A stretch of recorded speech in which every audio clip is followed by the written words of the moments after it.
with this kind of sickness or handicap. And he also thinks that this specific circumstance in your movies of these characters put your movies, your superhero movies, in a higher level than the average superhero movie. You know, what draws me is, wanting to believe that there's extraordinary things in the real world. Like what's our movie, as we talk with our partners about the movie, and I say, what's the tone of this movie is, what if Marvel was real? That's the tone of the movie. What if it's real? How could it be real? And so when you think, like, if you're looking at it through a child's perspective of the world, and you say I was a permanent child, by the way, it's probably true, permanent child, and I'm going to convince you guys that there's still magic in the world, there's still extraordinary. I'm going to convince you, I'm going to use adult arguments for it. So I would say, do you know that there is this disorder called osteogenesis imperfecta, where your bones are very, very brittle, and I could just do that and break them. Okay, we agree that exists, right? We're all in agreement that exists. So the opposite of that must exist as well.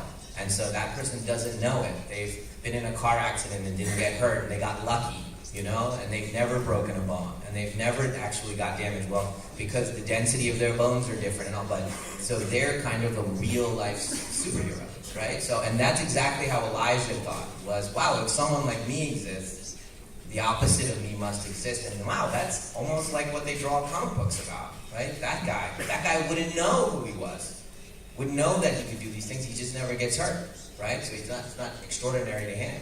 And so I'm using my real thinking about how extraordinary we are, and then James's character, Kevin Wendell Crumb, that plays a person with dissociative identity disorder, is the most incredible thing that I think exists on the planet. That this disorder, which occurs only to children that have been sexually and physically abused from 1 to 5 years old, repeatedly, 1 to 5.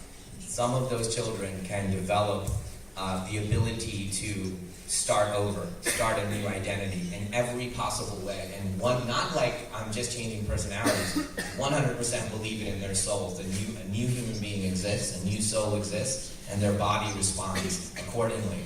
They can lift more weight, they can have diabetes, they can be allergic to a bee sting, and all the other personalities are not. One personality can have diabetes, one out of your 24 personalities, and you need insulin when you're that personality.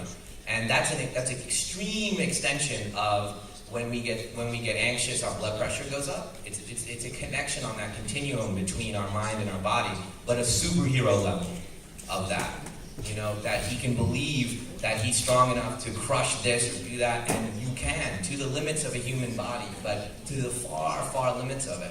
So thinking like that, what are examples in the real world of how extraordinary we all are?